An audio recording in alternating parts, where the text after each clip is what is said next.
Hola, buenas tardes y muchas gracias por seguir con nosotros en las transmisiones de la Expo BIT 2021. Antes de continuar, queremos extenderle nuestro agradecimiento a los patrocinadores Whisper Games y Exola, sin quienes esta experiencia de Expo BIT 2021 no habría sido posible. Para continuar con las presentaciones de esta tarde, vamos a tener a un desarrollador independiente de Estados Unidos que se llama Joseph Mora. Joseph desarrolló un videojuego y lanzó una campaña exitosa en Kickstarter. Es un joven desarrollador con experiencias muy interesantes sobre cómo integrar a su comunidad dentro del desarrollo de su videojuego.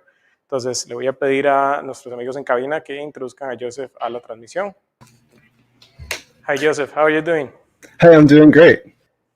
So, as I understand, you are an indie developer. You developed your game on your own and launched a very successful Kickstarter.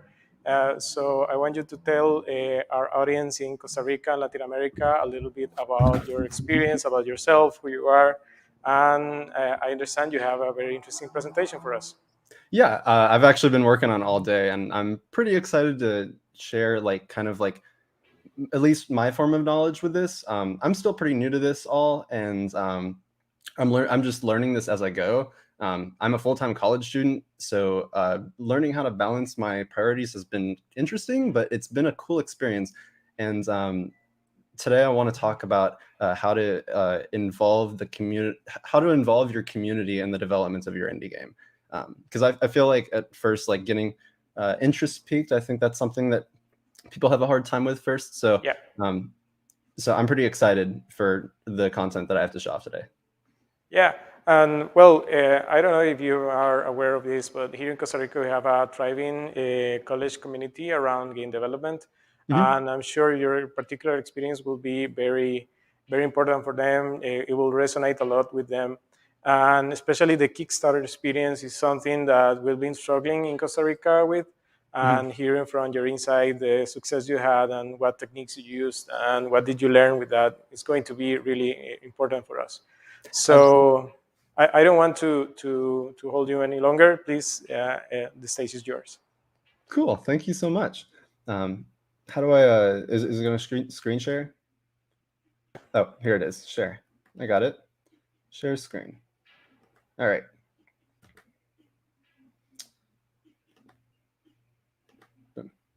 Okay. There you go. Yeah. Can you guys see this? Yeah. Okay, sweet. So today I'm going to be doing a presentation on how to involve your community in the developments of your indie game. And this is ultimately like something that I've learned just piecing it together. There isn't like a science behind it. This isn't just like, I'm kind of just teaching you a little bit of the things that I've learned just from personal experience. I'm going to share some actual like examples from development of my game and how I've learned not only about my game's functionality, but how just to become a better game designer in general from the feedback that I get from my community.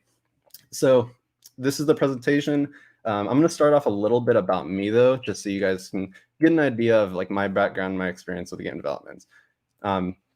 So my name is Joseph Mora. You can call me Joey. My handle is BlackberryKin.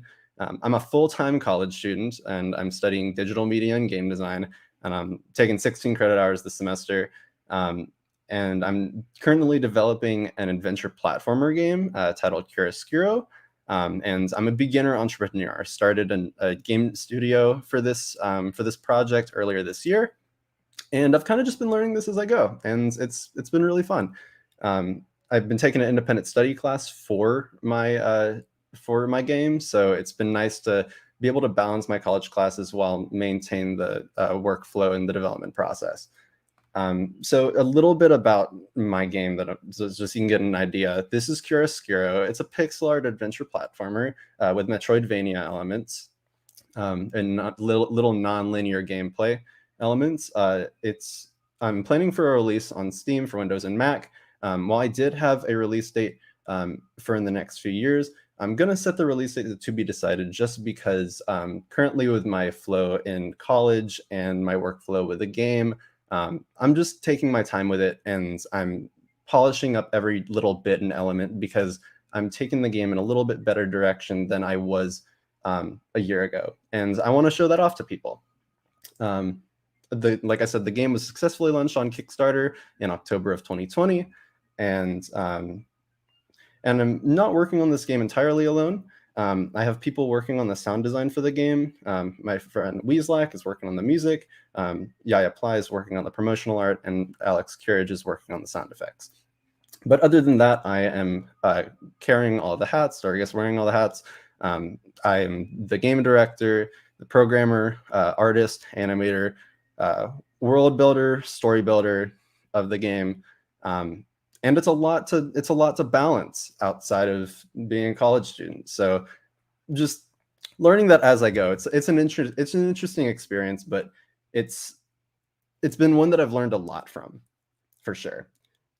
So moving on to just my experience with game development in general. So I've been studying game design for 4 years, which isn't that long, and I've only been putting it into technical application for 2 years. And CHIAROSCURO is actually my first project, or first full-fledged project. And I'm more of an artist than I am a programmer. I did start off an artist, and I'm a little bit more right-brained. And I think a lot of people can relate with that, especially those that are wanting to become game designers, because they're more creatively influenced. And so I think this is a unique opportunity for me to like teach you guys about an experience where someone thinks that way, learned how to transition into thinking more left brain and thinking more about the game design and the game direction and carrying all these different roles, because I'm not only the game director, but also the game technicians. So today's focus, it's gonna, like I said, because I'm more focused on the indie kind of side of things and working on more solo developments, the feedback that I'm going to give today, while it can apply for bigger teams of people, and it always can apply for bigger teams of people, the feedback here is very integral for those that are starting off and want to learn just a bit more about the game development process if they don't really know what they're doing and they don't have a lot of resources to back them. Because I started off this way, everybody does. So we're going to start off today by we're going to talk about building a community from a group with a centralized interest. And in this case, this centralized interest is your game. And we're going to talk about how it's important to show off consistent content. And it's important to personally engage with the members in your community. It's extremely important. This might be like one of the most important ones, to be receptive to feedback. And from being receptive to feedback, you'll also learn about your game's functionality. And you'll do this from playtesters and speedrunners that are going to want to play your game.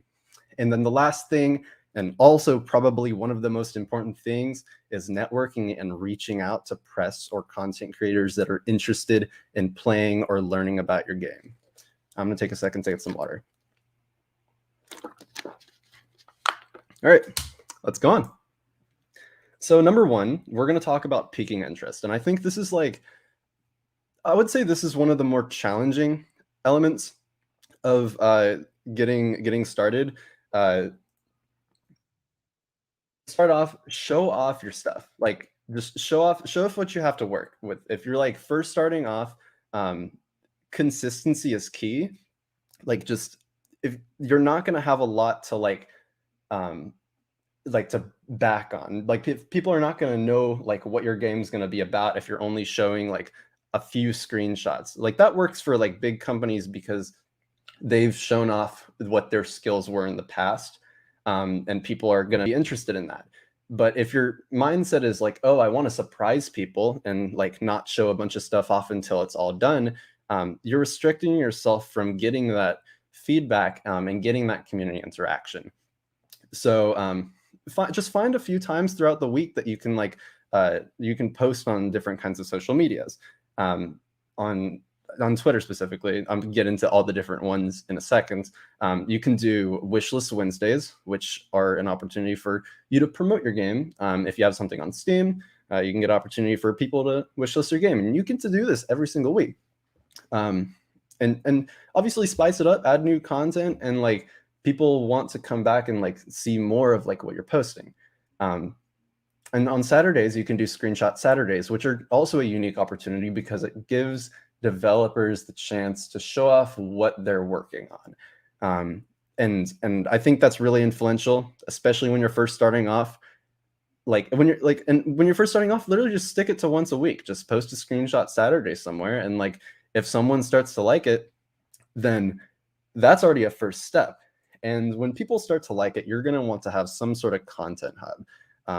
And this can be either like a portfolio website, this can be a Discord, a YouTube, somewhere with community interaction where people can come and see more of your stuff, because people are going to want to do that. People are going to want to see more of your stuff, and people are going to want to interact with you, and give them the chance to. Also, if you hear that, that's my cat right there. He's chilling. And then obviously you'll want, like I said, you'll want to show off what you have. When you're first starting off, this is extremely important. And if you're working in a small team, like don't be afraid to show your progress, because you're going to look back at it like a few years down the line if you're still working on it, and you're going to say, wow, I started from here. And you can look back at like all the stuff that you previously posted, and it's just it gives you more motivation to keep working on it. In addition, there's different platforms have different advantages for posting. And the first one I was talking about actually was Twitter. Twitter is really good for short development updates. And this is, like I said, this is good for like wishlist Wednesdays or Screenshot Saturdays. Some period where like you can like show off what's going on just very temporarily. Twitter's great for that. And it's honestly where I started posting, and it's not a bad spot to start posting. And Instagram, however, is like, while Twitter does have a word count, Instagram is more visual. And it's ironic because you'll want to like post a lot of visual content, but you can still add a lot of tags on Instagram. And like that's just how Instagram's built. You can add a bunch of tags, and people will find your photos and content through these tags. On Twitter, if you add a bunch of tags, it's just going to look cluttered. So Instagram, you can kind of get away with that, and it allows you to think more critically about the way you're presenting your project and the composition in which you're posting screenshots and that kind of stuff. YouTube, I also think, is extremely important, just because as far as gameplay footage goes, that's what people are going to want to see. That's what people are coming to see. That's what people are going to want to be able to play. And so having that kind of video content, and especially like video devlogs, I think are really important, because it gives a chance for people to see like the content firsthand, and they can say like, oh, like that seems like a nice feature, or they can say that could use a little bit of work for this reason. And so, yeah, YouTube, I'd say, is a great example of just like video content where you can like explain to your community. And along with explaining to your community, Discord, it gets a lot of stuff talked about, but I would say ultimately it has benefited me so much in the long run. Community engagement through Discord has been nothing but great, because it's allowed me to personally interact with my community and to gain feedback from them. And like, we've done entire contests on Discord. It's just a great opportunity for like members of the community to not only interact with you in the game, but also other members of the community, because they can find people to actually vent to, and they'll find friends because of that. And lastly, you can use either, I guess, Facebook or Kickstarter. These are more like longer form content, where it's more conversational style. I've only posted on Facebook a little bit, and I mostly rely on my Kickstarter updates, just because that's like that's just what I'm focused on, and that's what I did a year ago. But those are the different platforms, and that's how you can. And if you use them all in their own respective ways, you can get a lot off of the presentation and the exposure that you get from your game online. Number 2 that we're going to talk about is engaging with your community. This one, I would say, also very important, because a lot of people don't do this. few things to keep in mind though. Your fans are not merely just players of your game. And no, in fact, they're way more than that. They keep your game interesting. They give you inspiration, and they're a consistent place for feedback. And they're just someone that's there to even talk to you. If you're transparent with your game and like you take feedback and you're receptive to feedback, people are going to respect that, and they're going to want to give you inspiration. When you're carrying a lot of the hats, you're going to get burnt out. It's going to happen to everybody if they're starting off. And honestly, it's going to happen to anybody in general. Anybody that's in this kind of the field is going to get burnt out because they've been working too hard. And a community is a great way to keep that motivation going, because people are going to want to see your progress, and they're not going to want to see you burnt out. So they're a good opportunity to bounce around ideas and get you more excited about your project again. Also remember too, like I said, be transparent with your game's progress. If you're transparent with your game's progress, then your supporters will be more patient with your work. And it's ultimately hearing out ideas from them is the best way to kind of like gain their trust when it comes to like being transparent about your game's progress, if they're going to make that kind of like impact like in the development of your game. So for me, for example, like I'm a full-time college student. There's constantly times where I'm having to focus on my studies, and I'm getting like completely hammered with projects all the time. But like I express that to my community, and they see that I'm still putting in a lot of effort into the game, and they respect that. And I mean, no one hates on me for the game's development being a little bit slower than I had promised, just because I'm still just as transparent about the game as I had always had been, and that had never changed. And I think that's a massively important part, especially if you're running a game that a lot of people are excited about. And so number 3, that moves into probably being one of the most important parts, being receptive to feedback. Oh, I have a lot to talk about with this one, because this one, very influential.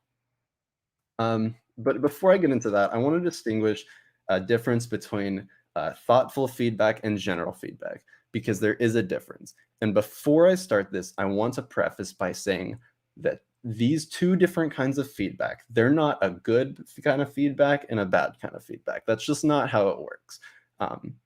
Because you can learn a substantial amount from both. To get into the differences between the two, thoughtful feedback is when you get a piece of feedback that shares a reason for a change.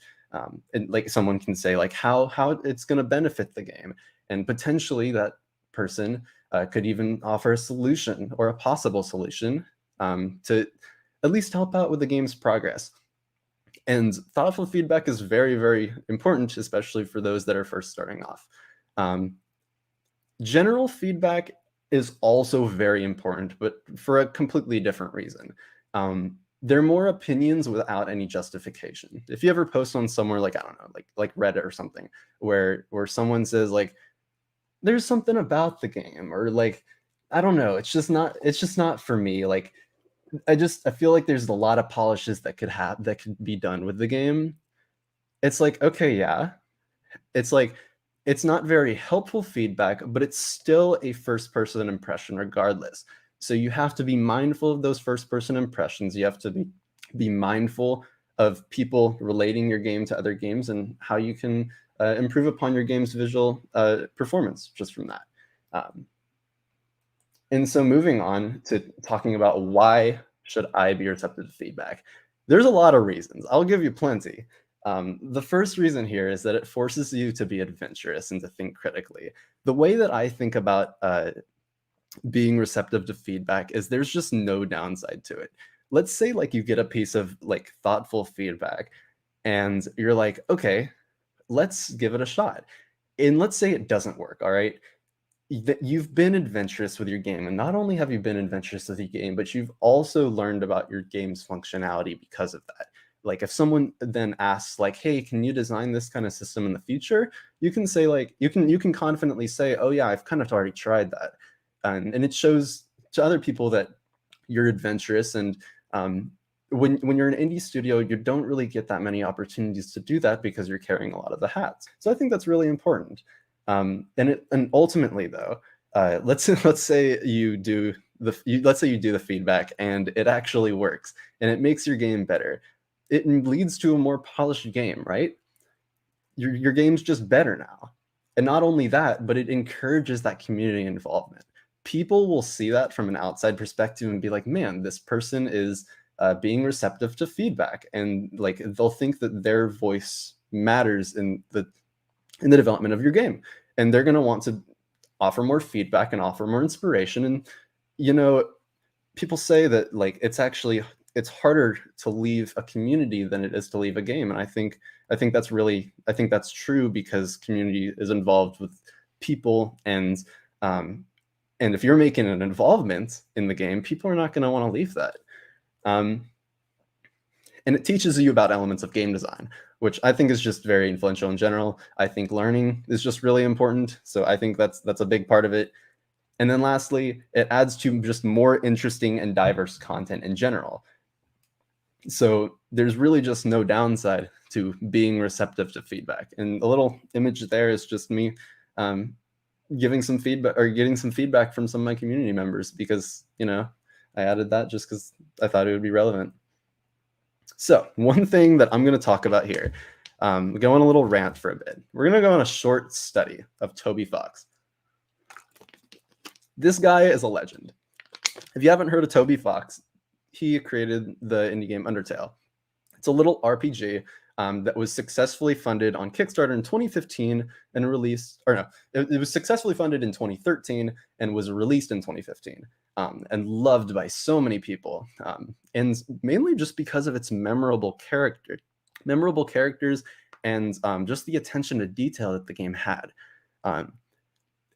And when Toby Fox released Deltarune in 2018 or 2019, a very unique opportunity popped up, where instead of releasing Undertale just as a strict whole product, Toby Fox went to release Deltarune in specific chapters. It gave an opportunity for in-between live developmental feedback, where people can give their fan theories, people can give their feedback in between sections of development to make the game better as it's being developed. And I felt, and the way that Toby Fox does this really well is he uses these pre-existing characters from Undertale in a completely different light. It's completely different, but there's still characters that you're memorable with. And he does this all while expanding on new characters and making them interesting. So I just find the way that Toby Fox is approaching Deltarune a very fascinating process. And I think it's a good process, especially with a game that was as loved as Undertale was. So number 4 that I'm going to get into is learning from your beta testers. This one's also really important. The way I think about it, your community is going to want to be involved, so I say let them be. Ultimately, why should I have testers? I'm going to give you another 6 reasons on why you should have testers and why you should be receptive to feedback. The first thing is they're going to find bugs that you don't, 100% of the time, no doubt. Speedrunners will likely know more about your game's functionality than you. That is 100% true. There have been so many times where I've learned so many things about my game's functionality, and like just from speedrunners just screwing around and figuring out things that I didn't know was there. And if you're wearing all the hats, you're not gonna have a lot of time to test.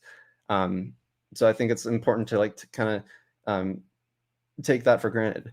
And people playing your game will find a unique solution to different problems. So like not everyone's going to play your game the same.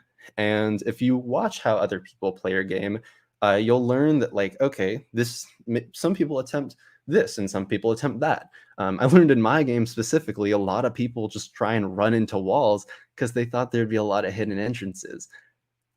And so now that's giving me an opportunity to go in and add a lot more hidden entrances in my game just from learning about that. And it also helps you get an outside perspective of your game, because sometimes you'll be working on your game so long that to the point where like you don't realize that a lot of people from an outside perspective have no idea what your game's about.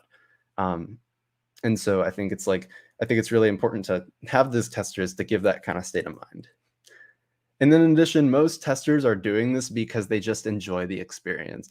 And I honestly think that's just a wholesome thing. I think having that kind of community involvement is just very important in the game development process. And I think them and my relationships with my testers makes the process just like all that easier for me. And I really appreciate that from them. So first example is the ground storage bug, which was found from a community member in my game, for my community in namespace. He found this bug where if you're able to go from a dash state when you're on the ground, you'll be able to do a jump midair. I had no idea you can do this. And this is all about just precise control timing. And I would have never guessed this just because I don't have that kind of precise controls. Speedrunners will find things, and they will find things to like make the game easier. And this was only found just in the demo of the game. Like this wasn't even like this isn't even the full release game. This was like the demo after the first alpha. And they're finding things like this. It just gives you a better idea of like, you don't actually know a lot of things that people are going to do with your game, because it can definitely impact how you want to present your game in the long run. Another example is the scaling bug. Anyone that's worked in Game Maker Studio 2 has had some sort of issue with scaling.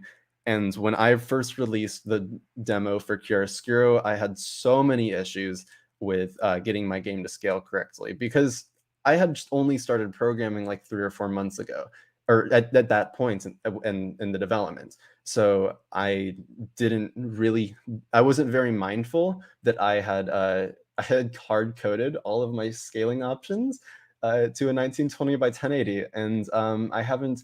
And I ended up fixing that after the release of the demo, so that was good. But there's still a few issues underlaying with it, and thankfully my community helped me bring a lot of attention to that. And I even put a little disclaimer on my demo saying that you can only use it in 1920 by 1080. I will fix this. So it gives an opportunity to learn more about your game that, like, for me, I wouldn't have found this just because my monitors are on 1920 by 1080. So next is building connections. This one, super, super, super important, if not the most important one on our list. So with building connections, networking is key. You'll want to reach out to content creators and press, and whenever you have actual playable versions of your game for people to play and for people to experience. And content creators especially live streamers, are a fantastic opportunity for this, because not only will they allow for community engagement and extra exposure, but it also allows for cross-community engagement. And I mean this is in like whenever I was doing my CHIAROSCURO demo, and I did the Kickstarter initially, my community was growing slowly, like by the day. And I would ask content creators and reach out and be like, hey, do you want to play this demo? I will have members of my community come and say hi. And so we'd all come and stick around for like the 15-20 minute stream, because that's how long the demo is. And we'd just talk and we'd learn about the game, and they get so invested that like they'd like, with all the secrets that this community had learned from just playing this game, that like they became interested and wanted to share more of it themselves. So ultimately, it just adds for a nice feedback loop and good like cross community like interaction. So just some good networking tips. Just don't be afraid to leap at opportunities when they're given to them, or when they're given to you. Just be mindful of them, obviously, make sure they're legit. Design a press kit and send that to sources if they ask for it. Because I think that's a really important way to like have your game have something presentable for your game. And if you keep that updated, which I need to update mine, but if you keep that updated, then people will see that as like, okay, yeah, this game's being constantly updated. Let's give it some help, and let's give it some support. Learn from other people's content too. Like, check out what other people are posting, comment under them, give them feedback, because they will learn so much from you, and you will learn so much from them. And it's kind of just like, it's like I said, it's one of those feedback loop. You want to build a community with other developers as well, because you're going to learn so much from them. They're the only ones that like are going to have a similar experience to this than you. So like, you'll get to relate to that. And obviously just let your passion just drive your progress. That's what I'm doing, and I would say it's working pretty well. I feel comfortable. I'm not overworking myself because I'm going at a nice pace, and I have a nice community to back me, and I'm really grateful for that. So like, just like stay networking, and like try and gain some interest for your game if you have one, because it's never too early to start that. And that's about it. And I really hope you guys learned something from this. I want to preface by saying, like I said, I don't have a ton of experience with this, but this has been more just kind of like what I've personally learned tackling this on my own. What have been my challenges, like that kind of stuff, and how I can continue doing that with my community in the future. But yeah, I'm glad you guys enjoyed it. Yeah, no, that was a very insightful presentation. I have a question from our audience. So Leonardo Lizano asks, how do you manage Instagram promotion? So what tips do you have for Instagram promotion from your experience? I honestly am still getting into that. I don't know if I'm a super good person to answer that, but I will say that like, be mindful of your composition whenever you're posting on Instagram. Whenever people are scrolling through Instagram, if you post like, especially like just like on your phone, because it's a vertical screen, if you have stuff as a square, it's gonna crop stuff in your screen, but it's gonna give people a better eye to like what your game's about. So you can either like, you can either sacrifice content for like actual visible, like eye-catching exposure, or vice versa, and show off like full content, but people kind of have to look at it from a distance, you know? So it just depends on what you're trying to do. All right. And I have a couple of questions of my own, if you don't mind.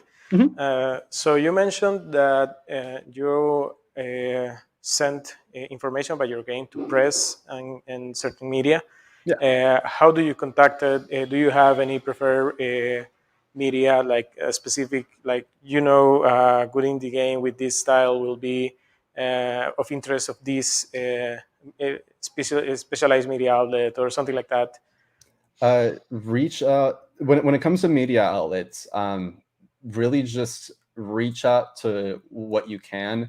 The media outlets for games are changing constantly, and it's hard to keep up which ones are gonna like would potentially post your press release and which ones wouldn't. I had a little bit of issue with that. Just like send out to as many as you can, because with that, then you can get a little bit of extra exposure. When it comes to content creators, you can get a little bit more personal with it. If you find a content creator that's a lot more focused on your genre of games, then it's easier to it's easier to get that kind of exposure and exposure from the fans, because they've already kind of been looking forward to that kind of content, you know?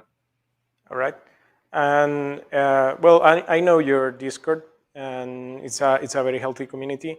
Do you have any tips on how to make sure your Discord grows, even at a slow pace at first, and how to keep it that healthy? How to moderate it? How do you keep it so well moderated? Well, as your community grows, you're gonna have to set up more protection for your community. I've had to set up a few bots to deal with like just like spam things that come in, because they will happen, especially when your Discord getting to that kind of size. So be mindful of that, and also just like have a moderator or two, but like don't have that many. Just like only really have them in case something happens, but have a set of rules that people can refer to, and like just make them meaningful and make them reasonable too. Just because like people aren't going to want a bunch of strict stuff, but people aren't going to also just want to like do whatever they want. You just gotta. There's a difference. There's a line. Right. So I think we don't have any more questions. I don't know if anyone in our audience wants to ask any more questions of you. We can give them a few minutes just in case. But in the meantime, I want to thank you for this presentation. It was very insightful. And well, as you know, I really like your game and the work you've been doing. And I think for our specific community, it's a very inspirational tale, the one of yours. And yeah, thank you very much for being here with us.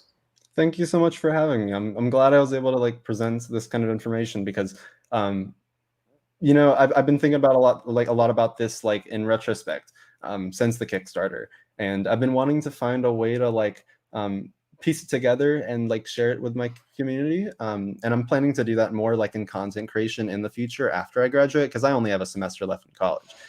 So like after I graduate, I want to do more content creation and have more stuff like this where I can do more kind of talks like that, and this was a good opportunity for me to just like gather information that I can maybe turn this into a video in the future. So I appreciate you giving me this opportunity to like kind of figure it out on my own. Yeah, sure, great. And where can we find your game? You can find my game either on my Twitter at the end of that presentation, or you can find it on the Discord, or you can find it on Steam. If you go on Steam and type in the game's name, CHIAROSCURO, you might want to post it in chat just because of how it's spelled. You can find the game there. The game's still currently a demo. I'm planning for a new demo in the spring because that's when I'm graduating, and I'm planning for a new trailer and an updated Steam page this winter. And I'm really working towards that, and I'm getting really close to being able to do that. So that's why I said whenever I was talking about updating my press release, or my press kit, that's what I mean. Okay. So I think that's it. Thanks a lot, Joey, and have a good day. Thanks for being with us, and I wish you the best with CHIAROSCURO. Cool. Thank you so much for having me. Bye. Bye.